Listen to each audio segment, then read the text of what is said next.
Okay, Paloma, we're ready to get started. Thank you. Welcome and thank you for joining us for today's important conversation. I'm Paloma Adams-Allen, the President and CEO of the Inter-American Foundation. The IAF is a US government agency that directly invests in community-led development across Latin America and the Caribbean. We're so pleased to be co-hosting today's event with the Inter-American Dialogue, one of the premier think tanks focused on Latin America and the Caribbean, and a longtime partner. Today's discussion, Afro-descendants striving for equality in Latin America, will feature a range of experts from the region, engaged in policy, advocacy, and programmatic efforts aimed at addressing the unique challenges and leveraging emerging opportunities in Afro-descendant communities. We're honored to have the House Foreign Affairs Committee Chair, Congressman Gregory Meeks, with us today to provide keynote remarks. Today's discussion is timely. The Latin American region has made great strides towards ensuring greater equality for Afro-descendants in recent decades, but systemic issues remain across all countries in the region. The IAF is proud to support more than 60 civil society and grassroots organizations working in Afro-descendant communities in 26 countries, from Mexico to Nicaragua to Haiti to Argentina. We're pleased to be joined by two outstanding IAF grantee partners who will share examples of their successes today, creating economic opportunities, advancing civic participation, and advocating for human rights. And we look forward to exploring how these successes might be applied in other countries and development contexts. The IAF has worked with Afro-descendant organizations for decades. In the 1970s, we were one of the first international funders to directly support these organizations through the provision of small grants, technical assistance, and learning exchanges. And we continue to do so today, because we know that meaningful and sustainable change begins at the grassroots. We know that Afro-descendant populations represent a major demographic group in the region. According to ECLAC, approximately 1 in 4 people in Latin America are Afro-descendants. Afro-descendants remain disproportionately poor and face high levels of exclusion discrimination. And we believe that societies cannot thrive unless all people have a say in the decisions that affect them. With IAF support, our grantees have helped shift the national discourse in several countries, including in Ecuador, Peru, Paraguay, and Uruguay, to raise Afro-descendants' visibility and gather accurate data about their experience to best inform policies and programs that advance equity. For instance, Ashanti Peru, who has joined us today, successfully advocated for Afro-Peruvian recognition in the 2017 census and the Ministry of Education's national education curricula. In the early 2000s, the IAF, the Dialogue, and other partners helped open up international fora for scholarship analysis and dialogue, led by Afro-descendant leaders. For instance, former IAF grantees successfully pushed for space within the OAS General Assembly to elevate the socioeconomic issues facing their communities. Despite this progress, systemic challenges remain. In addition to facing higher levels of poverty and unequal access to employment and basic services, Afro-descendants across the region have been disproportionately impacted by the economic and health crises caused by the COVID-19 pandemic. Tackling these challenges and ensuring inclusive pandemic recovery requires a concerted effort. IAF's grantees are working in these communities to increase their access to food, PPE, and communications technology, as well as providing affordable credit and job training skills needed to boost livelihoods. One example of an organization doing this work is Geledes, who is featured on today's panel. With support from Google, they developed a free app that helps victims of violence alert law enforcement and document abuse. The grassroots-based innovation is today providing an essential service for Afro-Brazilian women navigating increased incidents of domestic violence triggered by the pandemic. Now, while grassroots efforts are critical to effecting change, to be most impactful, they need to be met with the leadership and commitment of senior leaders. Senior leaders like Congressman Gregory Meeks of New York's 5th Congressional District, a longstanding advocate for Afro-descendant communities in Latin America and the Caribbean. Congressman Meeks is the first Black member of Congress to chair the House Foreign Affairs Committee. He's also a senior member of the House Financial Services Committee and chairs the Peru and Brazil caucuses in Congress. With his Republican counterparts, he's already convened several key hearings focused on Latin America and the Caribbean, including the impact of the pandemic on its economy and its people.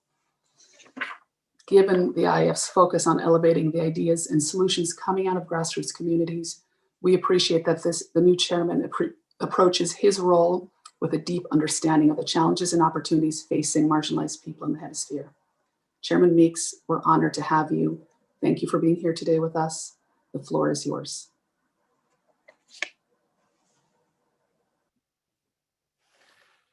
Thank you, Paloma. It's always great to see you, and it's so important to hear about the work being done by the Inter-American Foundation and its grantees to support grassroots development efforts. I believe I see Michael Schiffer. Michael, it's always a pleasure to see you.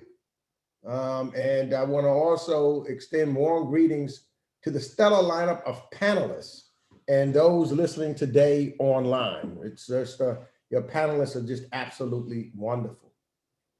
You know, the United States is a multi-ethnic, multicultural democracy with strong ties of friendship in the Western Hemisphere. Our region is inextricably connected by a common history and legacy of colonialism, conquest, and the transatlantic slave trade. The internet just went down.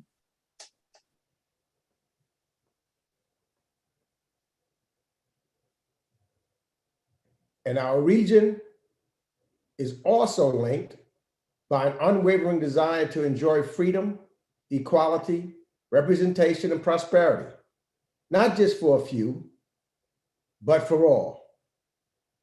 Over 200 million people of African descent, many of them the direct descendants of enslaved Africans, shape this region, contributing to its growth, innovation, development, and unique blend of cultures.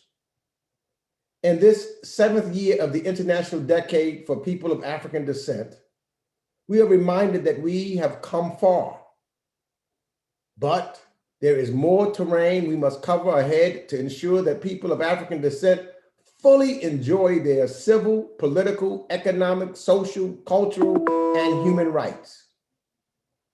Despite historic discrimination and ongoing challenges with exclusion and centuries of deep-seated inequality, people of African descent have contributed to independence and civil rights movements, to science and technology, to education and agriculture, to language, cuisine, and the arts. We must work together across the region and around the world to ensure access for people of African descent to all aspects of public life. You know, Brazil's Black population is at 56%, and it is larger than any other Black population outside of Nigeria. Colombia's African descent population is just over 20%. Uruguay has a population of 8%, and Panama over 15%. And communities of African descent are present in every country in our region. This is no insignificant number, and people of African descent make up more than 1/3 of the population in the region. When we lift them up and eliminate racial and ethnic inequalities and inequities, this contributes to building stronger economies and more just societies. Over the years, I've been a strong proponent of programs which seek to provide access to economic, educational, and leadership opportunities for people of African descent. My office has supported initiatives at the State Department, such as the U.S.-Brazil Joint Action Plan and the Colombia Action Plan on Racial and Ethnic Equality.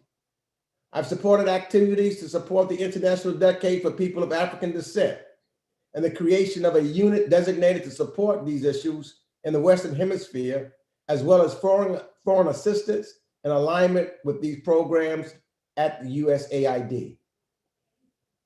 Now, with President Biden in the White House, I will urge him to reinvigorate these plans, which recognize the important contributions of African descendant and indigenous people.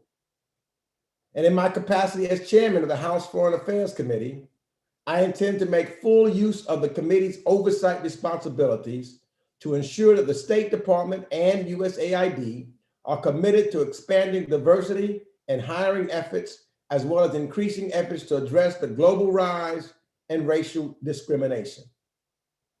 As chairman, I remain committed to the people of the Western Hemisphere and to the people of African descent who represent untapped talent and a bright future for our region. I remain steadfast in my belief that by building and strengthening partnerships in the region, we can ensure inclusive development, recognition of important contributions made by people of African descent, respect for rule of law, and protection from human rights violations. Now, I've had the pleasure of visiting Colombia, Brazil, Peru, and almost every part of the region. And I've seen firsthand some of the challenges people of African descent face. But you know what? I also see endless potential. African descendant communities should be a primary focus of our efforts to create more equitable, stable, and peaceful region, a region where access to opportunity is possible for those who have been historically marginalized and too often disenfranchised. So with the Biden administration now in place and a democratically controlled US House of Representatives and Senate, we want to be sure our relationship in the region addresses peace, root causes of out-migration, and invest in mutual beneficial economic stability and inclusive development. The Biden administration also marks America's return to the table. We are once again re-engaging and enhancing our multilateral participation at the Organization of American States and at the United Nations. Understand that these are useful spaces to articulate a vision of an inclusive Western Hemisphere policy.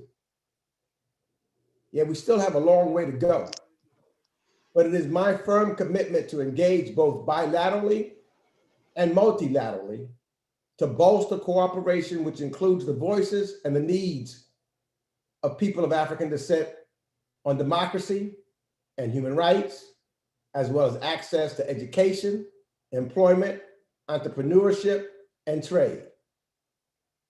America's strength in advocating these principles abroad is rooted in our own racial reckoning at home. This engagement comes from a position of humility and our admission that we are not a perfect union, but that we are striving to be more perfect.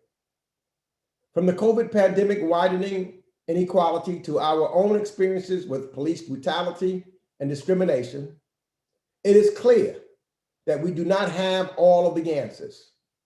The work is not complete. We must start with a commitment to these values at home so we may lead by the power of our example abroad. We will not shy away from speaking for human rights and the impact of violence on the lives of women of African descent and African descendant youth. We are closely following the developments in the cases of the Afro-Brazilian council member Franco, the kidnapped Garifuna leader in Honduras, the hundreds of Afro-Colombian human rights defenders killed over the last 5 years, and countless more. We will not rest until the region is safe for those who serve and raise their voices to defend human rights. We're also following the situation in Alcantara, Maharano, and its impact on Quilombo. These communities are important and recognize the importance of the unique cultures and knowledge of the remaining Colombos and the Palenques all over the region. We must also be clear that these challenges are not superseded by other crises. They are far too interconnected. COVID-19 has had a disproportionate impact on communities of African descent. A crisis like a pandemic only compounds existing inequalities and inequities in a society. We need to be sure there are accessible vaccines available in countries across the region and that they're being distributed equitably among those communities in great need. The COVID-19 pandemic is teaching us that we are interdependent. This means finding ways for African descendants and indigenous communities to have a seat at the table of decision-making and address the inequities they face on a daily basis. Inequality hurts us all. As the global community struggles to get a health crisis under control, the impact of the climate crisis is already having a disastrous consequences. Climate change is affecting African descendant communities across the region, and particularly in Caribbean nations at alarming rates. Here again, as chair of the House Foreign Affairs Committee, we will work with the Biden administration to address climate change and its specific impacts on communities that are often marginalized in preparedness and recovery programs. There are also many ways we can work with the administration to not only fix what is broken, but go further and create new opportunities. I look forward to working with the Biden administration to invest in cultural heritage and the preservation by building transatlantic relationships between the US and the continent of Africa and Latin America and the Caribbean. This is also an exciting opportunity to expand cultural exchanges and invest responsibly in inclusive economic pursuits. We should support industries which partner with communities of African descent to tap into the cultural assets and talent that already exists and create mutually beneficial and groundbreaking advancements in technologies, healthcare services, renewable energy, and the arts. We should be partnering together to strengthen a 21st century workforce with new perspectives and diverse talent pools. We should extend those partnerships to include tech industries that take into consideration the needs and capacities of African descendant communities and minority and women-owned businesses. We should be learning from programs that may be successful in the United States and elsewhere, and encourage culturally competent partnerships with communities of African descent. It is especially important to reach youth of African descent, ensuring that effective future leadership reflects the communities it attempts to serve.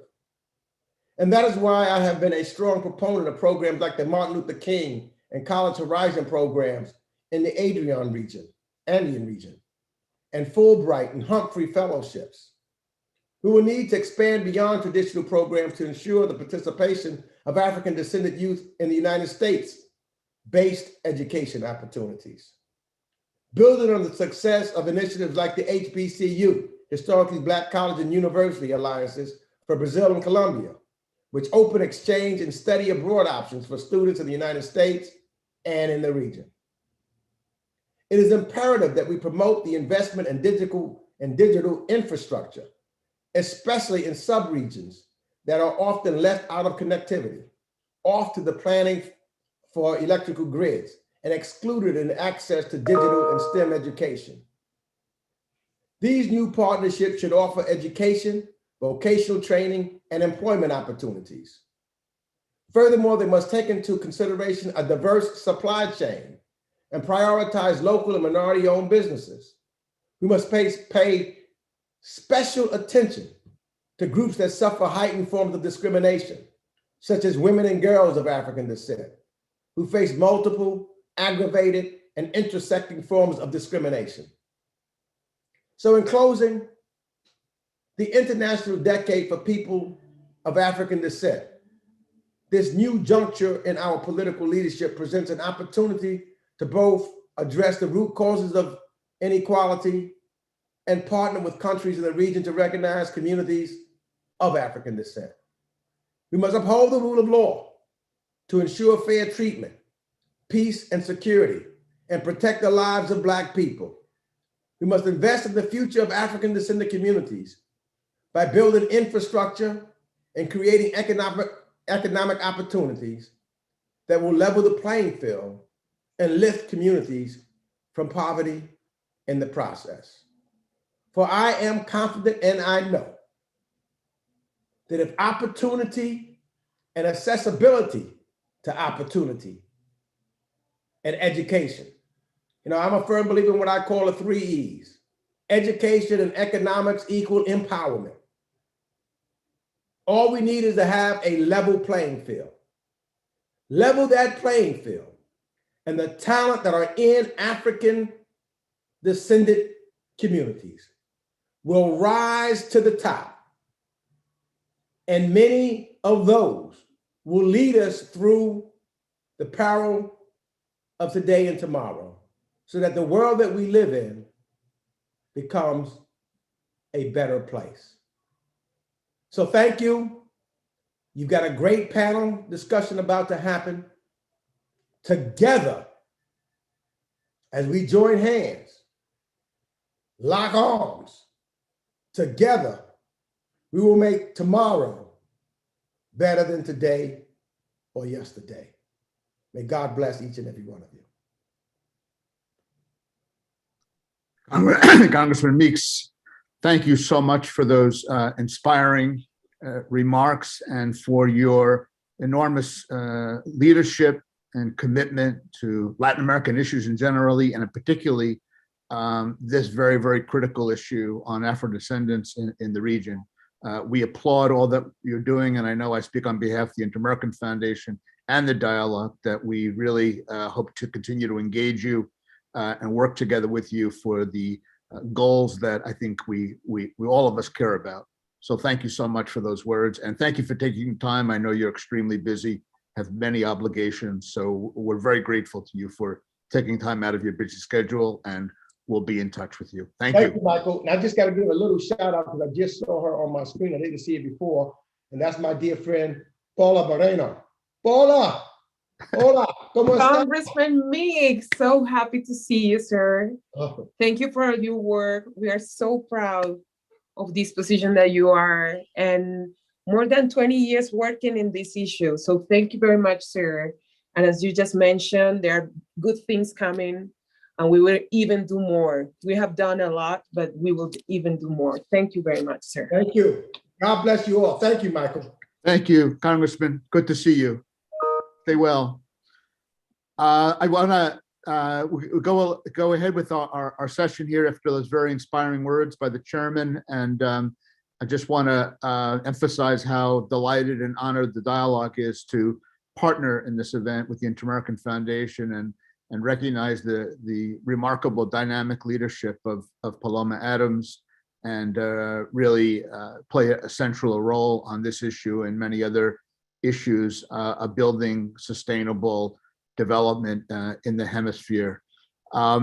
I think a lot has been said already about framing the issue. The dialogue also, I should mention, has a very long-standing commitment to the role and the status of Afro-descendants in the region. And if you look at some of our key core programs and priorities of the dialogue on rule of law and human rights, educational opportunities, and migration and financial inclusion, I think you'll note that we give particular attention to Afro-descendants in the countries in which we work. Overall, as many of you know, the region finds itself in a very difficult situation economically, and the Afro-descendant community has suffered disproportionately. The studies of ECLAC of the United Nations have already been mentioned, that really since 2012, 2013, the region had been advancing considerably, and also the Afro-descendants, which had made some progress, the region is now stagnating, and of course, and the pandemic especially has made a very serious situation even more dire and more acute. I think there are some issues that we want to highlight, and some that have stood in the way of progress for Afro-descendants. One is simply a question of data.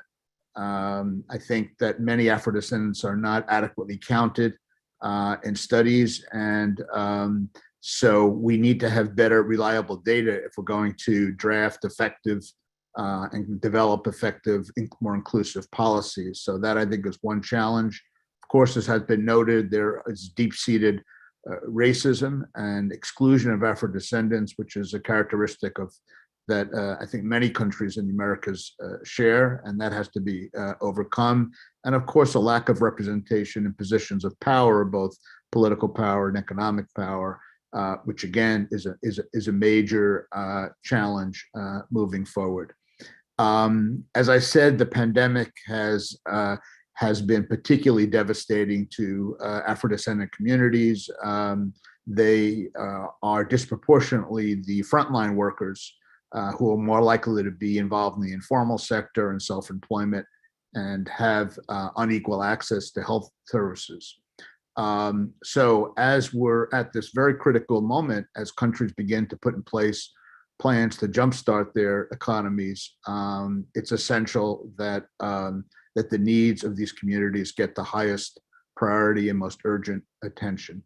And I think the Afro-descendant organizations in the region, including those that are represented in today's panel, have really should be applauded for the progress that's been achieved to date through tireless efforts. And the governments have a responsibility to work with civil society, the private sector, to guarantee that these communities are represented adequately in plans for recovery. I just want to mention that the emphasis of today's discussion will be on several countries. We know that every country is facing this issue, and that each country is different, but we want to focus on where there are opportunities, which Paloma mentioned and Chairman Meeks mentioned, to make some progress, and where civil society plays a valuable role, and the private sector is active and becoming increasingly committed to these issues. Unfortunately, there are some more repressive governments and more closed societies in our hemisphere, where the Afro-descendant populations are also suffering disproportionately, suffering from a terrible situation overall, but even more so than other populations. And unfortunately, the opportunities are not as great in those, but we should certainly recognize that Afro-descendant communities are in very serious situations and are suffering a lot in many societies. But those we want to try to look at the opportunities and approach this in a constructive way about how we can build on whatever successes have been made, and we can only do that's only possible in more open democratic societies where there's some space to make that progress.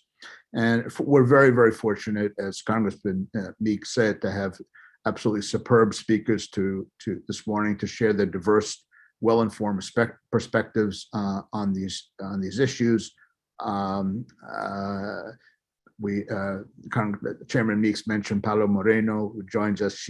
Paula is the president of Manos Visibles, and she served as formerly as Minister of Culture in Colombia. She has a long bio that I'm not going to go through, but it's very impressive, and it's on our website. I only want to point out that she's a member of the Inter-American Dialogue, and we're very proud of that fact. And we welcome Paula with us. Judy Morrison is a senior advisor for social development in the Gender and Diversity Division at the Inter-American Development Bank, and she has a really enormous, extensive experience on these issues and knows as much as anybody, and has been tracking this for many years. I want to sort of also mention here that Judy is both an alumni of the Inter-American Foundation as well as the Inter-American Dialogue, and now she's at the Inter-American Development Bank. So we're really thrilled to have Judy with us as well. From the region, we want to welcome Marco Antonio Ramirez, who is from Peru. He's the president of Ashanti Peru, the Red Peruanas de Jóvenes Afro-descendants. And Marco Antonio, we're bienvenido. Muchas gracias por acompañarnos esta mañana. Es un gran placer. And our final speaker is Maria Silvia de Oliveira, who's the president. He's from Brazil, the president of the Geleres, the Instituto da Mulher Negra. And Maria Silva is really, again, has a very impressive trajectory and has been a militant in the Black and feminist movement in Brazil since 1994. So she has enormous experience, and we really look forward to her comments as well. So bienvenido. Let me start, however, with Judy, if I could, and just ask a bunch of questions and give her the opportunity to talk more, to take an overview and really tell us where we are in the Afro-descendant communities, in the region overall, the effect of COVID 19 on these communities. Has there been a major, how serious a setback has COVID been for these communities? And what are some of the challenges that you see, Judy, in the economic recovery, and what practices that have been proven successful in the past? You know the experience well, that have been able to overcome some of the obstacles to facing Afro-descendants and obtaining better job opportunities in the region. And perhaps you can mention as well about private sector employees in the region. Are they increasing their role in trying to address the difficult labor market situation? So I know there's a lot of questions there, but let me just turn it over to you, give you the floor, and again, look forward to your comments. Thanks, Judy. Excellent. Thank you so much, Michael. And really, it's such a privilege and honor to be with you this morning. This is a work that many of us have been involved with for decades. I want to recognize, in particular, Congressman Gregory Meeks, who has been following this topic for just as long as any of us here on the panel. I also want to recognize the Minister, Paula Moreno, who is such a historic figure and such an important ally for these topics, and the IAF President, Paloma Adams, who has a strong personal commitment and a great deal of understanding and commitment to these issues in the region. And of course, Michael, you and the Inter-American Dialogue has had a pioneering role in getting some of these discussions about data and African descendants on the map. First of all, we know that African descendants represent between 20 and 22% of the population, according to the National Census reports. We know that that may be much higher. There's some estimates as high as 30%. But despite the fact that African descendants are a sizable part of the population, they also represent a very large number of the poor. When I talk about African descendants, you'll hear me make a lot of references to Brazil, Colombia, Ecuador, Panama, Peru, and Uruguay. Why? Because these are countries where we can look at longitudinal data over 10 years, and also where there haven't been changes in designations for African descendants in the household survey or the census report. So it's really valuable to look at these countries because we know that we're comparing the same people over the course of time. We know that about 26% of the people pre-pandemic that were African descendant were poor. The good news is that the extreme poverty rate has gone down substantially. In places like Brazil, extreme poverty between 2006 and 2015 went down 55%. In Uruguay during the same period, 76%. In Peru, 61%. So again, we saw some really great progress, great improvement. And when we think about the African descendant population, I want us to make reference, because I know a number of the people online that are attending and joining us today may be relatively new to the population. So think about a place like Montevideo, which is considered one of the more European cities in the hemisphere. The population in Montevideo is about 14% African descendant, which is basically the same size of the African descendant population in the United States. So it's a very helpful point of reference because we're talking about over 117 million people, very conservatively estimated using just national census reports. Now, I want us to think a little bit about economic development, economic improvements. We know that in the formal sector, well, in education, and it's important to start with education because we know in primary school, many of the gaps had been closed in several of the countries, particularly Brazil, Peru, and Uruguay, in terms of access to primary education. This is extremely important because it means that African descendants are completing these very early years of education. It means that there are possibilities to move into higher education. And I want to tell a couple of quick stories because when we look at specifically Panama, Costa Rica, Nicaragua, we're seeing very high levels of educational attainment, particularly among African descendant women. So in Panama, we know that the highest average years of education is actually among Afro-Panamanian women that have slightly more years of education than white men in that country. So there are a lot of bright spots. The congressman talked about the opportunities, about the importance of entrepreneurship, the importance of tapping into this tremendous potential and this potential that also has great resiliency.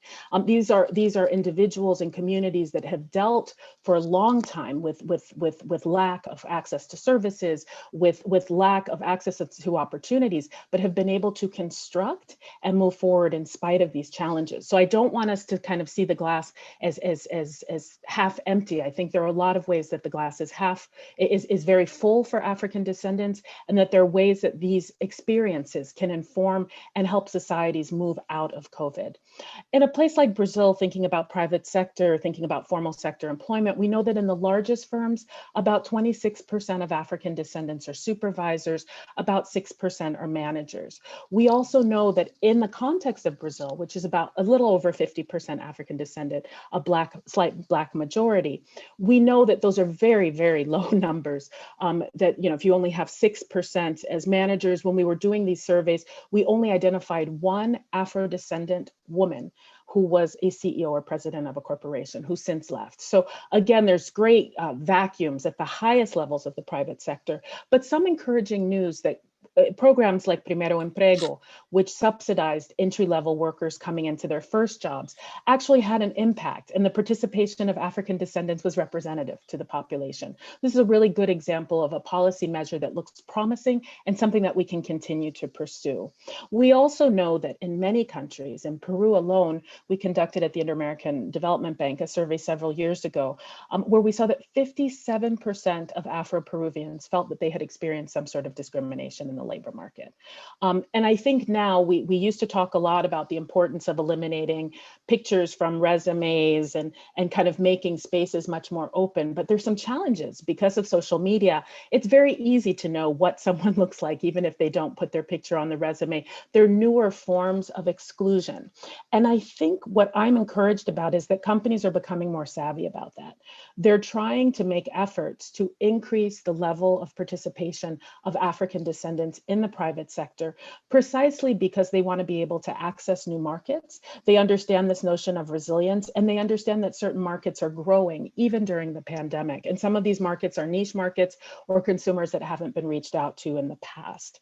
I want to mention that at the Inter-American Development Bank, the IDB Lab is currently looking at a venture capital fund that's targeting specifically African descendants and other vulnerable groups for venture capital, because we know that these are groups that are historically excluded, but several of the sectors, such as tech, fintech, these are sectors where we're seeing tremendous growth and tremendous interest and opportunity, particularly coming out of South America, but we're also seeing prospects and interest in Central America.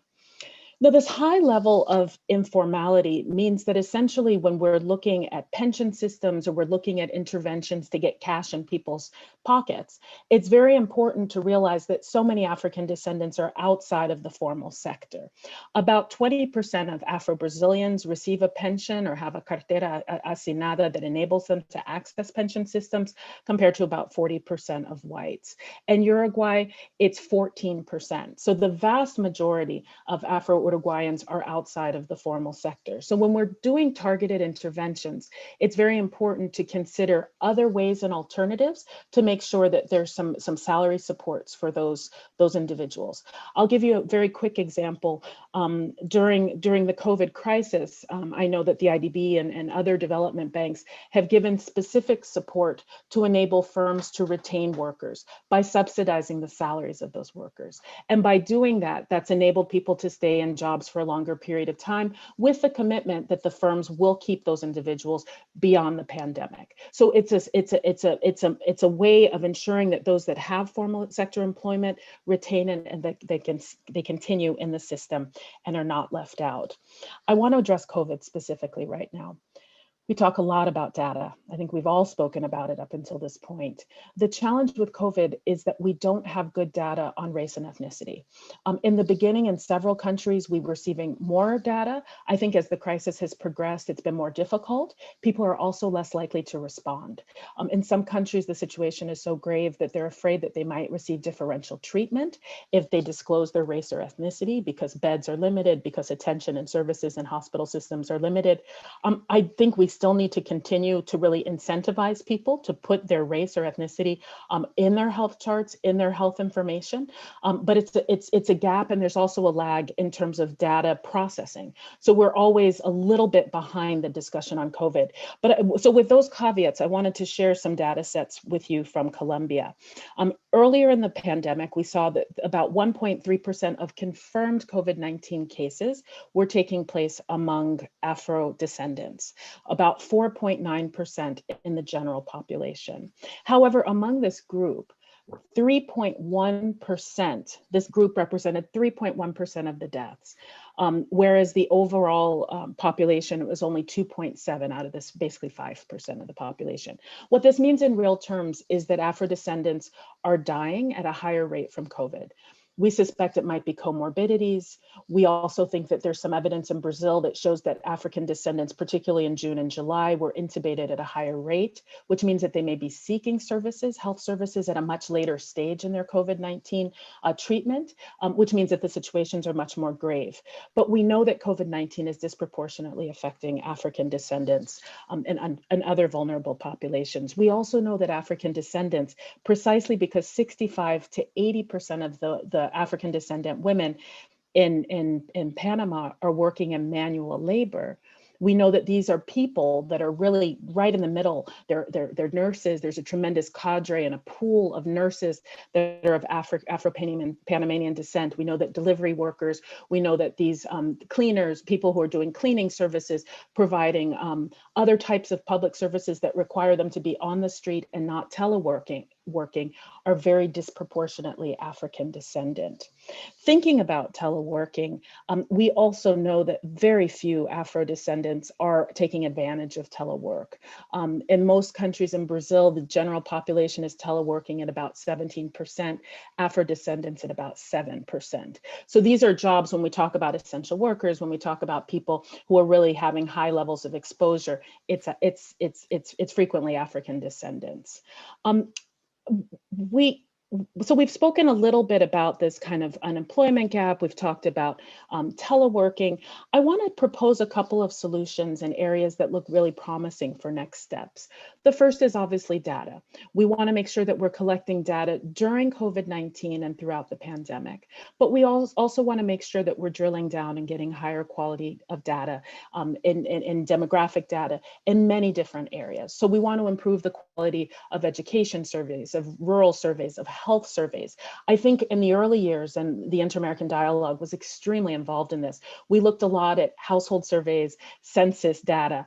Now I think we need to get into some of those more specialized services, surveys by sector, because that will enable us to target interventions. And also in the context of COVID-19, where we're doing a lot of universal interventions, we want to make sure that there are components or that there are aspects of those programs that are specifically targeted to African descendants and addressing the needs of African descendants. The second point is economic recovery. We've already gotten a question in the chat about entrepreneurship and entrepreneurship development. I think this is an area that we have to continue to consider exploring. We know there's a great deal of appetite for considering digital innovations and entrepreneurship. We received several months ago, and a colleague and I talk about this a lot, we received a group of African descendant women in fintech from Brazil. It was part of a State Department visitors program that occurred just a few months before the pandemic began. What was so amazing about that is to think about the subsector specialization. These weren't African descendant women in tech. These were not African descendant women in finance. These were African descendant women in fintech. And we look at innovation, we look at what's coming next. We see that it's precisely those kind of innovations that are so valuable during COVID times. These are businesses that have the potential to grow now. They're contactless payment methods. They're ways of transforming and doing plugins. They're very, very agile and very easy to adapt and very easy to grow businesses when you are using these types of technologies and when you're tying it and pairing it with fintech, and also with access to venture capital, and also with improvements in the formal sector and outreach between the formal sector and suppliers. We're seeing this also more and more, that formal sector would like to use, and private sector in particular, would like to use suppliers that are local, to decrease logistics costs, to support local communities. So there's this kind of whole ecosystem of discussions around Afro-descendants and Afro-descendants in the private sector as part of economic recovery. And I know that this is something that Minister Paula Moreno has been very involved in, the discussion even in spaces of culture. How do you connect countries across one another to have dialogues that can support making sure that artists and cultural creators receive payment and are being compensated for their work and the richness of their talents. So again, the digital is something that I think has exploded and is something that needs to be further explored. The third area I want to talk about is best practices.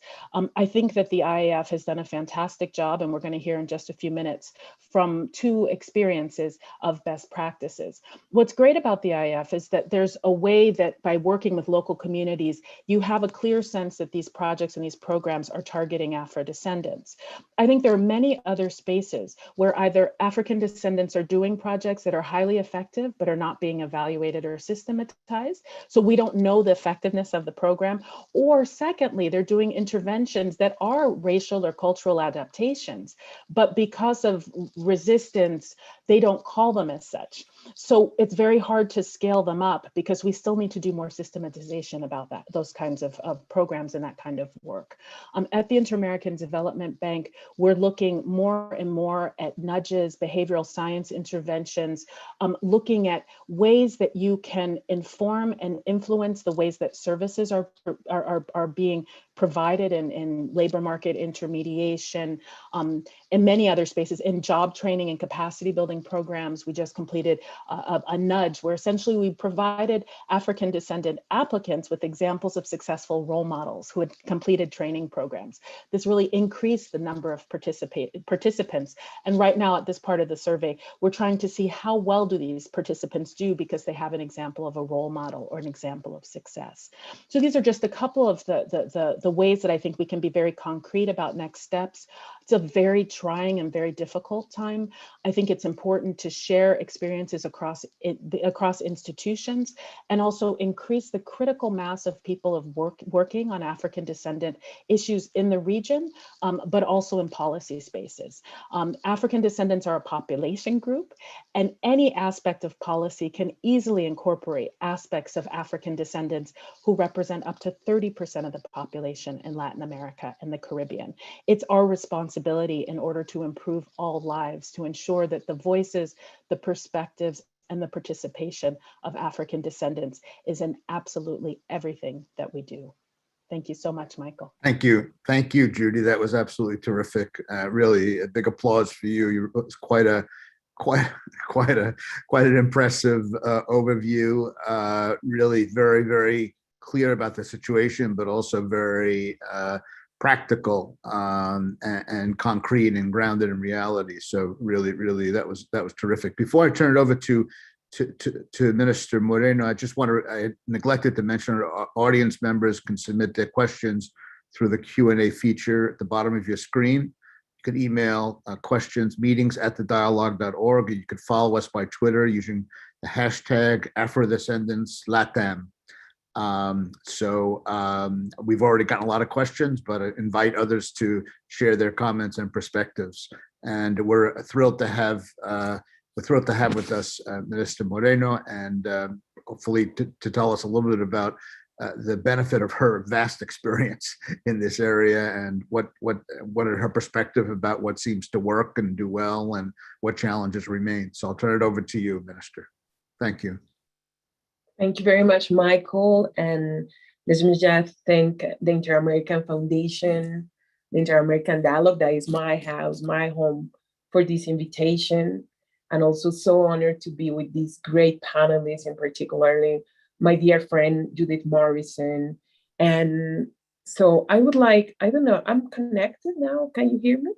Yes. Can you hear me? Yes, perfectly. Okay. So my dear friend, Judith Morrison, and in particular, such an honor to be with Congressman Nix with these opening remarks. I just wanted to mention that how many years have we walked together? You know, how many meetings and the Inter-American Dialogue Office, you know, I don't know, 12 years, 15 years, each year having this convening, discussing with many great leaders like Marco Antonio and Maria and others, just reflecting on racial equality and try to see different ways to contribute. So thank you very much for this invitation. I will turn and I will start my Spanish to Spanish because we are in Inter-American dialogue and my mother tongue is Spanish. So, Michael, para responder a esta pregunta, agradeciendo siempre la invitación, saludando a la audiencia que nos está acompañando en este momento, quisiera plantear los 3 puntos. Primero, el progreso, ¿no? Porque a veces nos olvidamos de también, como bien lo mencionaba Judith, en muchos de los puntos específicos con información, ¿no? Con datos. Y hemos progresado sin duda porque no hemos parado de trabajar, ¿cierto? El progreso responde no solamente a un hecho fortuito, sino que muchos no hemos parado de trabajar y hemos realizado un trabajo transnacional que yo creo que el diálogo es una muestra de eso. Este ha sido un esfuerzo transnacional. Muchas de las grandes crisis, por ejemplo, que hemos tenido como comunidad afrocolombiana, la primera expresión de solidaridad muchas veces no viene ni del Congreso colombiano ni de líderes colombianos, sino que llega a Estados Unidos, de instituciones, de organizaciones, de ONGs, del Congreso de Estados Unidos diciendo por qué pasó esto, estamos al lado y en solidaridad con estas comunidades.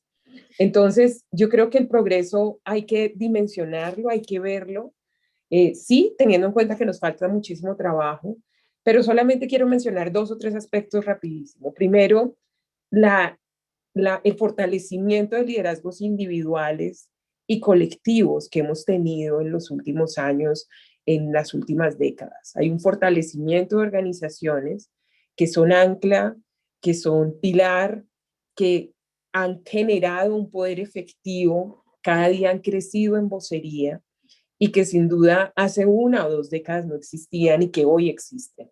E incluso esa cantidad que yo quisiera resaltar, de nuevas organizaciones y de nuevos liderazgos que nos están mostrando perspectivas, por ejemplo, la Asociación de Economistas Afrocolombianas, la Asociación de Médicas Afrocolombianas que están desarrollando una agenda para el COVID-19. Muchas asociaciones más allá de los movimientos sociales, muchas asociaciones de jóvenes, muchas asociaciones ya temáticas, muchas organizaciones. De igual forma hemos crecido, sin duda, sigue siendo poco, pero en representación. Yo tuve la oportunidad de ser la primera ministra negra de Colombia, pero hoy en todos los gobiernos hemos tenido representación, hemos aprendido también de ese ejercicio de representación, pero muchos de estos temas muestran sin duda un proceso, ¿no? Hay una masa crítica que si bien sigue siendo muy pequeña, como bien lo mencionaba Judith, en el sector privado y en otros sectores, pero ya hay 1, ya hay 2, ya hay 3 y vamos sumando, ¿no? Entonces yo creo que ese progreso cada día tenemos que verlo de una manera más clara, tenemos que verlo en la capacidad de vocería, de reacción, de ejercicio también, de abrir espacios, etc. En términos de los aprendizajes, yo quisiera enfatizar que, y relacionarlo con lo anterior, y es también hay una relatividad de ese poder y ese progreso, porque sabemos que para la mayoría muchas de las condiciones no han mejorado, e incluso lo que estamos viendo con esta pandemia, como lo estamos viendo incluso y mapeando en el sector educativo en términos económicos, es que podemos empeorar y que en esos, por ejemplo, en el caso de Colombia, más de 4 millones de personas que han perdido su empleo, que están pasando a la pobreza extrema, pues ya estaban ahí muchas personas afrodescendientes, pero puede ser un número bastante alto y un número bastante grande. Entonces, es la relatividad del poder, la relatividad del progreso, porque ya vemos que no es solamente un tema piramidal, digamos, de tener una figura o tener solo un ministro, tener uno, que sin duda es importante, sino que cada día esto debe ser más horizontal, que tenemos que crecer de manera más orgánica, que tenemos que crecer desde los gobiernos locales, también la presencia del gobierno nacional, pero que tiene que ser un ejercicio mucho mayor, que tenemos que tener masas críticas, ya no solamente, digamos, como esos role models, como esos referentes, sino que esas masas críticas incluso son la tecnocracia que necesitamos en el Ministerio de Hacienda, la tecnocracia que necesitamos en diferentes espacios, en el sector privado, en el sector de tecnología, que Congressman Mix lo mencionó en su discurso. Es decir, estamos buscando los líderes afro en el sector de tecnología que está y que va a dominar mucho más esta nueva década, y tenemos muy poca gente. Entonces creo que ahí empezamos a ver esa relatividad del poder, esa relatividad del progreso, pensando en que muchos de nosotros que hemos tenido la oportunidad de lograr algunos espacios, pues cada día nuestra responsabilidad es jalonar a mucha más masa crítica, abrir muchos más espacios de vocería y lograr que esto esté mejor distribuido y lograr que sea más natural. Es decir, yo creo que una de las grandes metas, y ahí me voy moviendo, Michael, porque sé que estamos con el tiempo medido un poquito, pero es una de las grandes metas en esta nueva década, y es cómo logramos que ya sea más natural y no tan excepcional muchos de los avances que hemos tenido, ¿sí? Que ya no sea una cosa tan excepcional. Y en términos también, digamos, del aprendizaje que lo uno con los desafíos, es que creo, y yo creo que la presentación de Judith nos dio como mucho norte en eso, y es ser específicos en la agenda de avances que necesitamos en materia de equidad racial, muy específicos, ¿cierto? En términos de conectividad, en términos de acceso a educación, en términos de ingresos, porque necesitamos activos, ¿sí?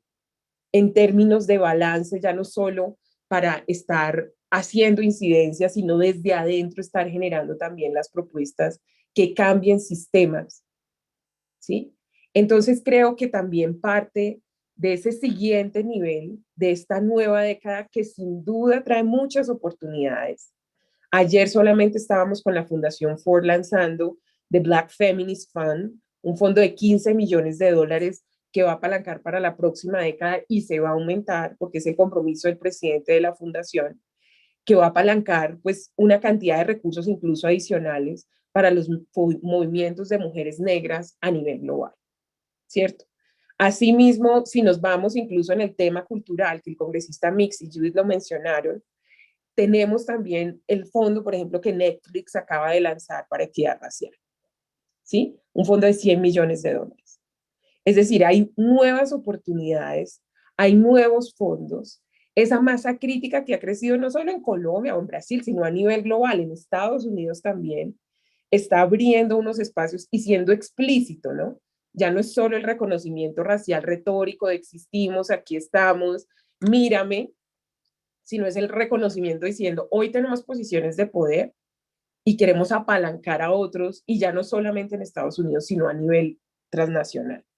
¿Sí? Yo recibo llamadas diciendo cuáles son las películas Afro, Paula, en Colombia que queremos en Netflix o que queremos en estas plataformas. Entonces hay una cantidad de oportunidades, y yo creo que el siguiente nivel, que es el que nos estamos planteando, son muchos los poderes que necesitamos, ya no solo es el poder público, es el poder privado, es el poder de las comunicaciones, es el poder tecnológico, y tenemos que generar liderazgos mucho más efectivos en cada uno de estos espacios. Y también cómo ayudamos a que se naturalice nuestra presencia en esos espacios. Es decir, que ya cuando Michael o Judith o María o Marco vengan a Colombia, ya no sea una cosa excepcional, ven a alguien en el gobierno y decir, hay uno, celebración. No, no, no, es que ya sea normal, y si hay 5 y si hay 10, pues es que eso sea normal. Entonces, yo quisiera, Michael, dejarlo ahí, Excelente. cerrando un poco también diciendo que desde Manos Visibles, que es la organización que he tenido pues el gusto de liderar en esta década, estamos en esa tarea, ¿no?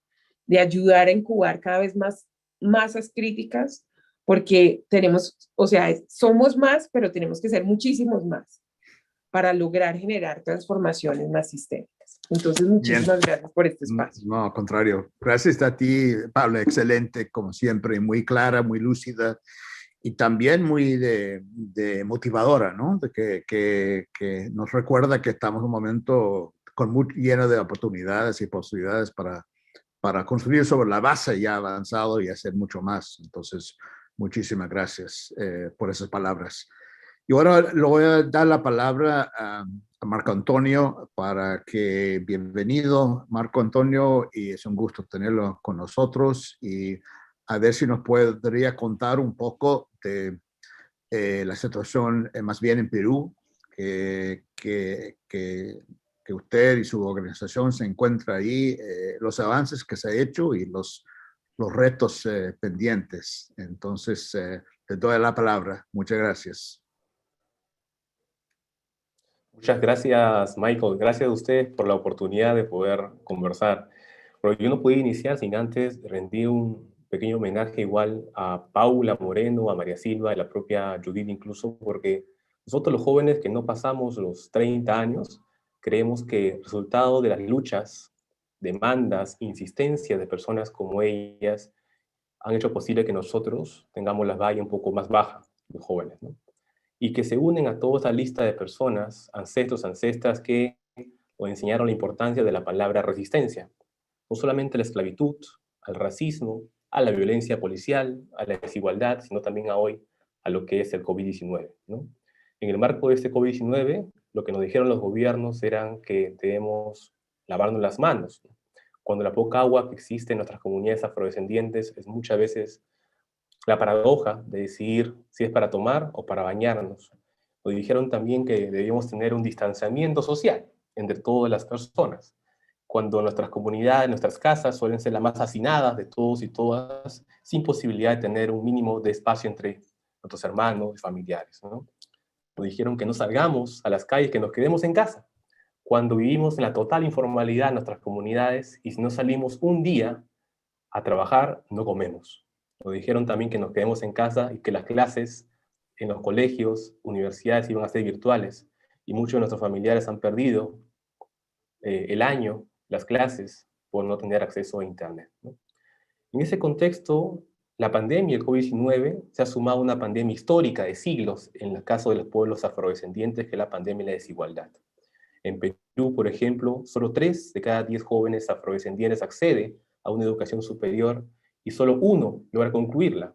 El 90% de jóvenes afroperuanos en estado de informalidad y trabajos precarizados. Y cuando cruzamos los lugares más empobrecidos del país y más desiguales, con delincuencia, violencia y uso de drogas, suele también estar y cruzarse, coincidir con donde están las personas jóvenes afrodescendientes. En este contexto, digamos, de racismo estructural, de discriminación estructural, plantearía 2 desafíos en el marco de la propuesta planteada, la pregunta, que creo que no hay forma de tener políticas inclusivas y sostenibles para los pueblos afrodescendientes sin una participación directa de las organizaciones. Los afrodescendientes no hemos sido parte, durante el marco del COVID-19, de los procesos de construcción de la política pública para atender y prevenir la pandemia. La entrega de bonos económicos, la entrega de canastas y la prevención para vacunas, incluso en el marco del COVID, no han sido trabajadas con las organizaciones afrodescendientes. Los gobiernos, por lo general, han negado la participación de nuestros pueblos y han sido insuficientes las políticas y no han respondido a las demandas nuestras, ¿no? Sobre todo con un enfoque intercultural, sin respeto a nuestro idioma y sin considerar incluso las medicinas tradicionales de nuestros pueblos. Entonces, lo que necesitamos es una propuesta, digamos, que venimos demandando desde la juventud afrodescendiente de América Latina, la necesidad de institucionalizar los espacios de diálogo entre el gobierno y las organizaciones. Necesitamos que los jóvenes y no jóvenes afrodescendientes seamos actores activos de las políticas públicas y no solamente beneficiarios de las políticas públicas. Y importante la campaña que estamos impulsando, que es nada sin nosotros y todo con nosotros. Y digamos que el segundo desafío, que tiene que ver con la representación política, ya Paula Moreno lo ha explicado muy bien. Cuando vemos los cargos de representación política a nivel regional y en Perú, no suele representar la cantidad de población afrodescendiente. En Perú somos el 3,6% de la población afroperuana. Sin embargo, cuando vemos los cargos de ministros, congresistas, alcaldes, gobernadores, no solemos estar.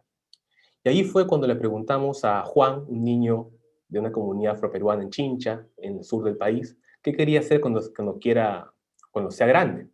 Y lo que nos dijo es que él quería ser futbolista. Y le preguntamos por qué no quiere ser presidente del Perú. Y nos dijo muy claramente que los negros en el Perú no pueden ser presidentes.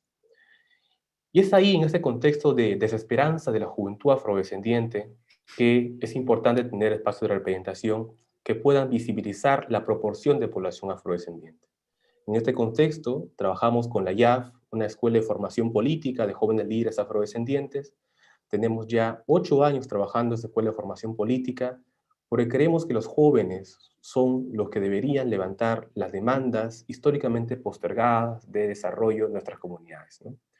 300 jóvenes egresados de esta escuela de formación política que lograron incluir en el último censo del año 2017 la pregunta de autoidentificación étnica en la cédula censal, y además lograron incluir dentro de la currícula educativa los aportes de la población afrodescendiente. Creemos que es el momento de que las juventudes afrodescendientes asuman el liderazgo de poder demandar a los estados políticas públicas inclusivas, participativas y que puedan representar la demanda de la población afrodescendiente. En ese contexto yo terminaría con una reflexión general para después tener un espacio para los comentarios, que tiene que ver con que no hay forma de construir una democracia sin la participación y la representación política de las personas afrodescendientes.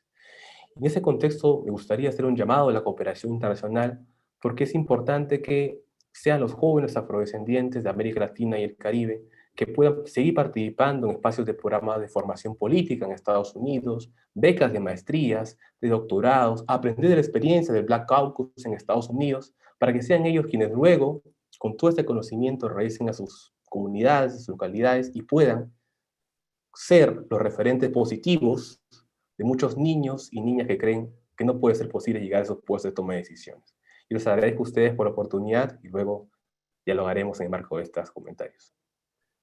Perfecto, muy bien, Marco Antonio. Muchísimas gracias por sus palabras y felicitaciones por el trabajo muy importante que está haciendo tu organización en un país donde yo viví por 4 años, hace 30 años, y me alegro escuchar que hay avances importantes a pesar de muchas dificultades y obstáculos, pero hay avances y me alegro mucho escuchar sus comentarios. Bueno, con eso terminamos con las intervenciones, es un gran placer. No falo muito bem espanhol, mi portugués es muy mal, mas es un placer tener a María Silvia con nosotros. María Silvia, você tem a palavra. Obrigada, Michael Scheifert. Desculpa se eu disser o nome errado. Bom dia, boa tarde, né, na verdade, a todas as pessoas que nos assistem. Eu agradeço o Diálogo Interamericano e a Fundação Interamericana pelo convite, a oportunidade de trazermos aqui algumas reflexões tão prementes, né, em relação ao impacto da Covid-19 nas comunidades afrodescendentes do Brasil, América Latina, enfim. Saudar o senhor George Mix, que já saiu, mas agradecer pelas palavras e parabenizar a Fundação Interamericana por seus 50 anos de existência e agradecer o apoio, né, a importância da atuação da Fundação aqui no Brasil e a parceria que temos em projetos com o GLE10 na defesa dos direitos humanos e o fortalecimento, né, da cidadania das mulheres negras aqui no Brasil. Eu quero cumprimentar e falar da felicidade de dividir essa mesa virtual com a senhora Paula Moreno, de rever a Judith Morrison, conhecer também o Marco Antônio Ramírez. Aqui no Brasil, a nossa luta por emancipação se dá muito também nos últimos tempos a partir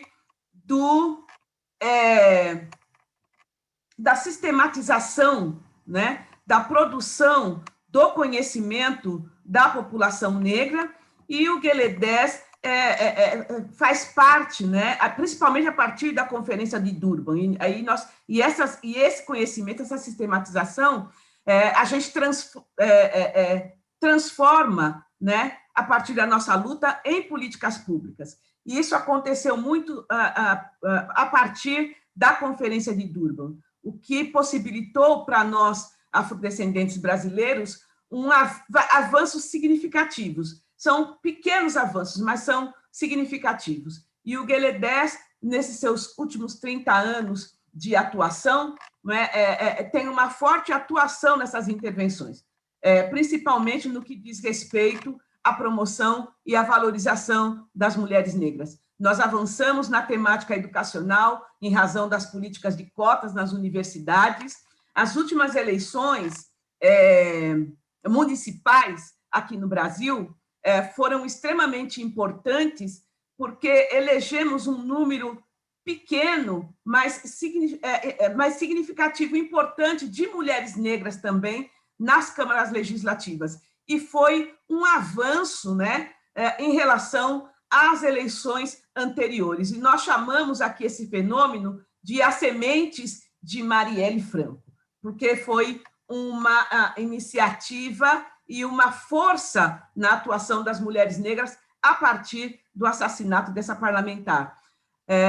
Quando a gente fala um pouco do coronavírus aqui no Brasil, essa crise pandêmica colocou um holofote no fosso das desigualdades e das precárias condições de vida da população negra, não é? Evidenciando as iniquidades na vida dessa população e uma negação histórica de direitos, de acesso a direitos, né? Saúde, moradia, água, saneamento básico, enfim, são todos elementos que impedem aí a população afrodescendente, a população negra, de se proteger adequadamente das contaminações por Covid-19. O Gueledés Estuda a Mulher Negra, neste período de pandemia, realizou uma pesquisa para avaliar o impacto da pandemia na vida das meninas negras. A pesquisa se chama O Direito à Educação de Crianças e Adolescentes em Tempos de Pandemia, né?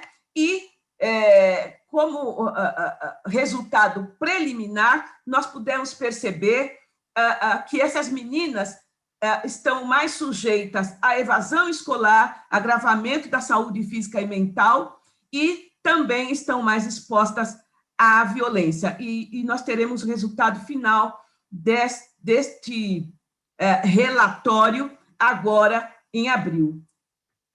Nós também desenvolvemos projetos emergenciais para auxiliar as mulheres pobres e periféricas com entregas de cesta básica, com kits de higiene, além de auxílio às vítimas de violência doméstica, que nós vimos que temos aqui no Brasil uma pandemia dentro da pandemia, quando nós falamos de violência doméstica.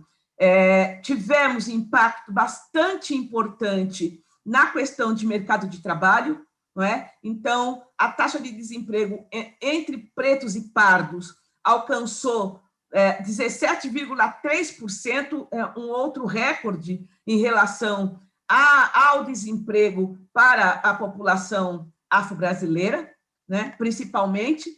As mais afetadas são as mulheres negras, a grande parte delas ainda desenvolvendo atividades na área de cuidado, trabalho, são empregadas domésticas e perderam sua colocação no mercado de trabalho.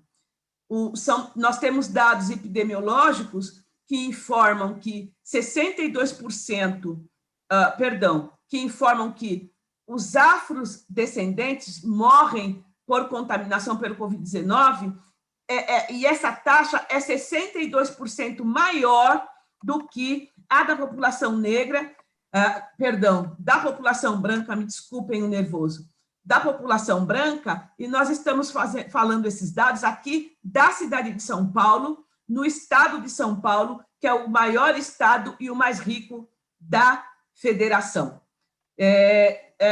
Quando falamos da questão do impacto da pandemia na educação, o Banco Mundial já aponta que 70% das crianças brasileiras podem não aprender a ler adequadamente um texto simples ao completarem 10 anos de idade, e certamente isso é um impacto sobre a vida das crianças afrodescendentes que vivem um verdadeiro apartheid digital.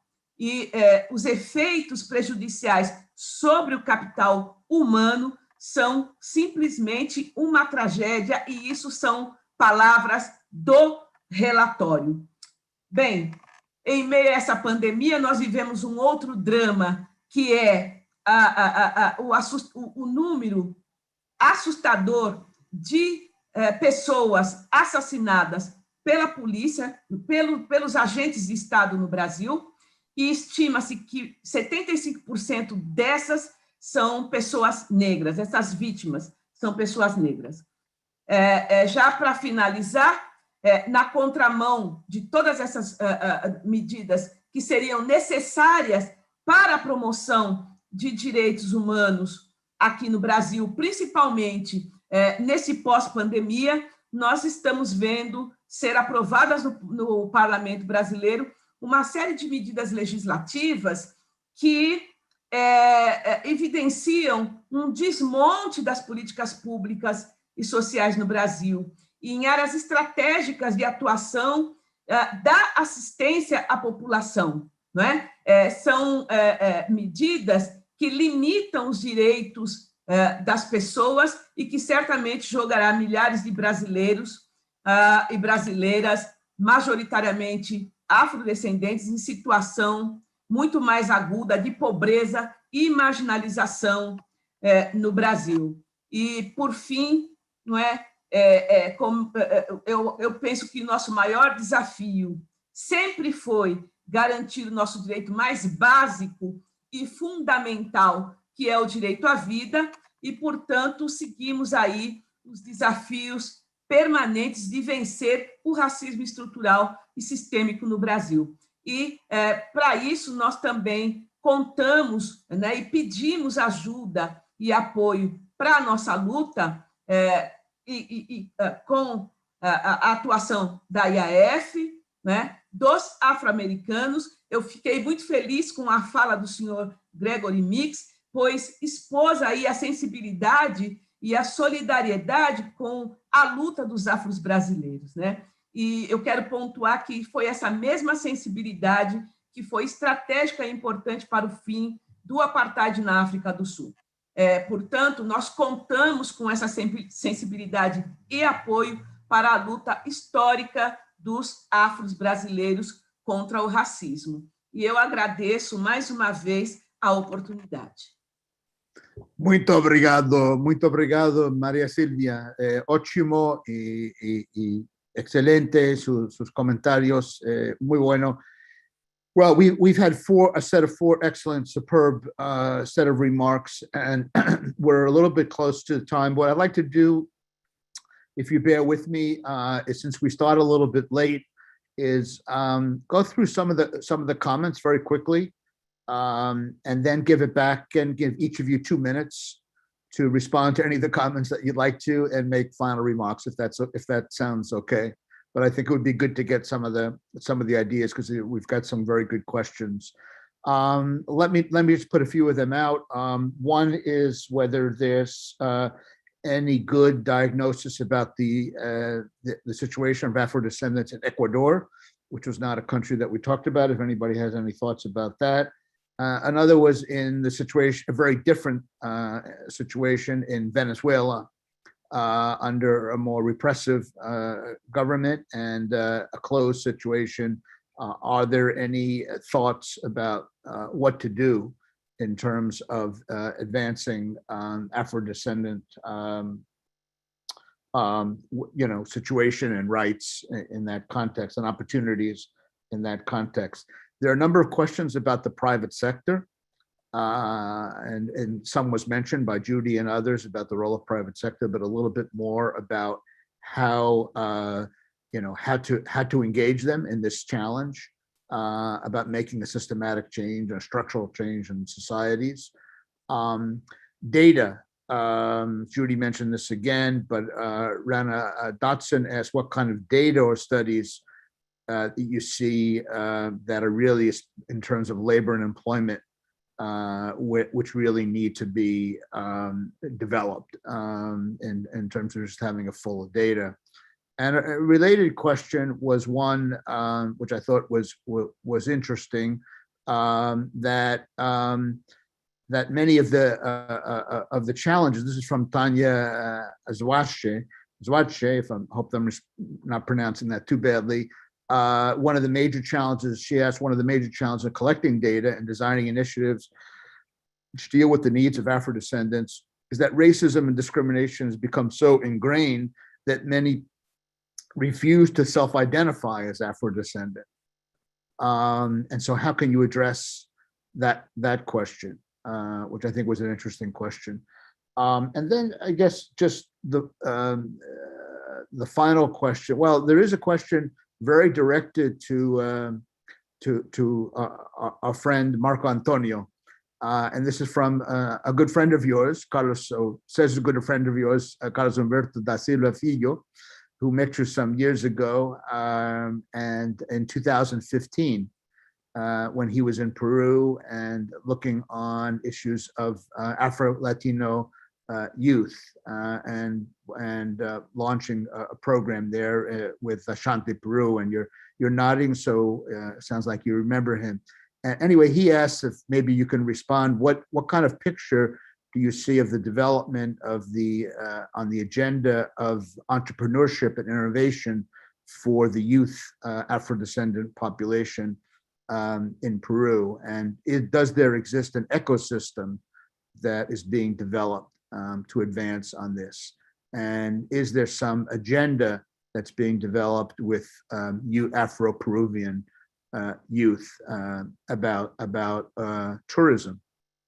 I guess he asked for tourism, Afro tourism. Yes. So maybe you can, if you can respond to that question. And then the final question I'll ask, and again, don't feel any obligation to answer anything, but a big issue in the United States is the issue of reparations. And there is a comment that the city of Evanston, Illinois, which is a part of Illinois, has taken a position on declared reparations for Black Americans. And is this a concept or an idea that has, you think, any possibilities in Latin America? Has it been discussed at all? Has it been raised in some form or another, the idea of reparations? So I know that's a lot, and really just feel free to answer the questions that you like. I just asked you if you can limit your responses to 2 minutes. That would be greatly appreciated. So I don't go too over time, but let me turn it to Judy to get us started. Excellent, Michael. Thank you so much. And thank you for those questions. On Ecuador, I wanted to mention that the government is in the process of discussing specific interventions. There are a number of banks, including competing banks, that have been involved in those discussions. So I think we're going to see more potential policy initiatives coming out of Ecuador. On the private sector, I wanted to mention that there's initiatives also looking specifically at firms. The IDB is involved with one of those to train our clients to better incorporate aspects of African descendants. So I want to recognize the good work of IDB Invest in addition to the good work of IDB Lab. I also want to just remember that Geladez had one of the first private sector engagements of any NGO in Latin America and the Caribbean when they worked with Bank Boston over 20 years ago on a specific affirmative action program. So I want to just kind of remind us that these linkages are longstanding. It was a very important and very innovative program to improve the quality of life and opportunities for Afro-descendant youth. On labor market and employment, I just want to touch very briefly that what I mentioned on labor market intermediation a little bit earlier is a new study that we're looking at that I would love to discuss in more detail with Raina Dotson and her team. I think there's lots of potential. We're looking at small tweaks in terms of helping people expand how they see possibilities for African descendants. It reminds me a little bit of a study actually that we did over at the Inter-American Dialogue, looking at how teachers were envisioning young people and potential career opportunities for them. Makes such a difference when the teacher sees kids as being more than menial workers and they really expand their minds. So I think that's something that would be really interesting to take a look at. On data, we can use regions as proxies in some countries where we have very large African descendant populations. Surprisingly, in surveys that are small scale or in corporations, if you ask people what their parents are, sometimes they have a better sense of their parents' racial or ethnic identity than they do themselves. That's another way of gathering this information. And I think increasingly self-identification, combining census and household survey campaigns with the process will help people become more familiar with the terminology. I think sometimes it's a terminology question that we don't always use the right terminology. On tourism, I just want to mention a great group out of Brazil called Afro-diaspora that's looking at regional diasporic tourism. And on cities, the Inter-American Development Bank, we worked on an initiative, a coalition of cities against racism, xenophobia, and other forms of discrimination. It's a product of some of it started around the time of the Durban movement. It's very interesting. We were able to move the discussion quickly. Uruguay, Montevideo, and a number of other cities have taken on initiatives, including affirmative action in housing and specific employment programs. It's an amazing way of looking at the subnational level and to think about how cities can take leadership roles. Thank you to all the panelists. And Michael, thank you again for the opportunity to join you. Wonderful, thank you. And be back home in a lot of ways, from the foundation to the dialogue to the bank. Great, wonderful, thank you. Paula. Thank you. Thank you. Entonces, Michael, yo creo que en el tema del sector privado, que sería el tema que escogería, hay que ayudar a cultivar también esas habilidades, esa educación y esos requisitos del sector privado, y que el sector privado invierta en eso, en esa diversidad que quiere ver. Entonces creo que es muy importante la formación, muy importante la educación, tener más masa crítica de ejecutivos, incluso nosotros en Manos Visibles este año estamos lanzando un MBA con varias universidades y mirando cómo ayudamos a generar una masa crítica y que las empresas de una vez se comprometan a absorber este personal. Entonces, muchísimas gracias por la invitación, un saludo a todos, deseando que de verdad toda la salud, todo el bienestar y que bueno, que ojalá no tan lejos nos podamos encontrar. Muy bien, excelente, muchas gracias. Marco Antonio. Gracias, Michael. Sí, Humberto, sí lo recuerdo, así que qué lindo verte por aquí. Mira, en Perú, por ejemplo, los jóvenes afrodescendientes crecemos desde muy niños con algunas películas, ¿no? Que tienen que ver, por ejemplo, con la historia afroamericana. La historia de Malcolm X, Martin Luther King, que suelen ser los únicos elementos muchas veces de identificación afrodescendiente. Y en base a esto, en esta nueva generación, digamos, de jóvenes, se han comenzado a tejer una serie de redes para buscar emprendimientos juveniles afroperuanos. Por ejemplo, está ahora la intención de crear polos, aretes, con estampas de líderes afrodescendientes del mundo, e incluso hay una gran cantidad de mujeres que están construyendo una industria propia a partir del cabello. Las trenzas, los peinados, las mujeres afrodescendientes, hay cada vez mucho más jóvenes que se dedican al cabello de las mujeres afrodescendientes.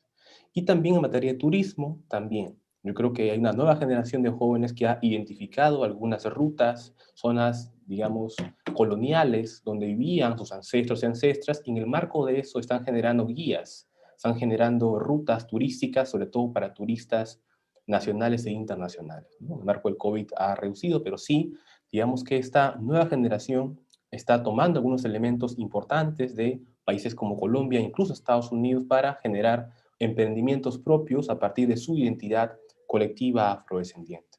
Entonces sí creo que hay una nueva generación de jóvenes que, a pesar del racismo, discriminación, la invisibilidad de la política educativa, ha empezado a tener una propuesta contraria que pueda ser positiva para luchar desde su espacio, desde lo privado, y así construir un país mucho más inclusivo, ¿no? Muchas gracias.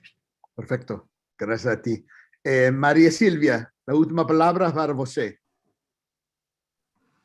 Bom, eu quero só falar rapidamente, porque a Judith já trouxe, inclusive, essa questão de que o Gueredés tem um trabalho pioneiro aí para a inserção de jovens negros e negras no mercado de trabalho, e nós tivemos, muito recentemente, iniciativa de empresas nacionais e internacionais de fazer programas de trainees especificamente 100% para jovens negros e negras, né? Numa tentativa de aumentar aí a inserção desses jovens negros, mas em cargos de comando, em cargos de decisão.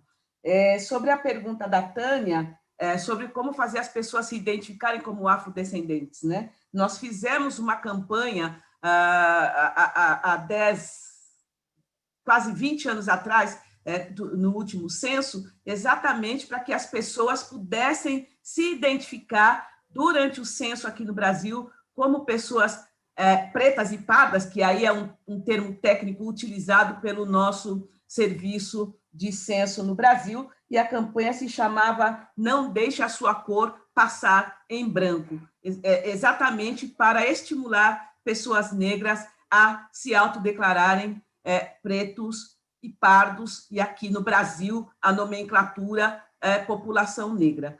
Eu acho que era isso que eu queria colocar muito rapidamente e agradecer mais uma vez a oportunidade de trazer o panorama geral das nossas ações aqui no Brasil. Muito obrigada. Obrigado a você, Maria Silvia. And that concludes our session. I'm sorry we couldn't get to all of the questions. There were a lot of them, and this topic obviously generates a lot of interest. And I think, as Chairman Meeks said at the outset, and I want to underscore, this really is very, very timely in many ways, given some of the sort of the broader changes in politics, and also the pandemic, which has forced many of us to think about and confront these issues a little bit more directly and more seriously. And again, there's, thanks to the people or our speakers, there's been a lot accomplished, and there's a strong track record. But I think we're at a moment where there are a lot of opportunities to build on that strong foundation. And I think all of our speakers were really, really very, very helpful and very instructive in what can be done and what is being done and what more can be done. And that's what the purpose of this session is. And we're very, very grateful to you. We're also very grateful to the over 300 people who tuned in to listen, from all parts of the world, I see. Obviously, this is an important issue. Certainly, the dialogue will continue to work on it as we have. And again, we work on a day-to-day basis in all of our programming. And just want to thank again the partnership with the Inter-American Foundation, that does such fantastic work throughout Latin America and the Caribbean, and commend the incredible leadership of Paloma Adams, and thank her staff and her team for the collaboration. On the dialogue side, I want to recognize Sofia Landinde, who's done such an outstanding job in coordinating this, and also to Denise Yanovich at the dialogue side. And so with that, I don't know if Paloma, you'd like to say a final word, but Yes. Okay, let me turn it back to you to close us out. Thank you, Michael. I want to thank you and all of our speakers and all our participants and the IAF team, and just, to remind folks that this is a difficult topic. It's a complicated topic. It's important to recognize that there's been a lot of progress, and we want to leverage that progress for the continued prosperity and advancement of all people in the hemisphere, including Afro-descendants. And so we are looking at this from the perspective of good development to make sure that we're doing effective programming and that our support is reaching all the populations that need that support across Latin America and the Caribbean. So thank you for this opportunity to share how we do that and to feature some of the work that our grantees are doing, and to hear from you all, particularly thanks to Judith for the incredible data that you shared that I think is going to be really useful as we all look at the kind of programming we're doing in the region. So thanks to all. Thanks, Michael. And have a great day, folks. Stay well, everybody.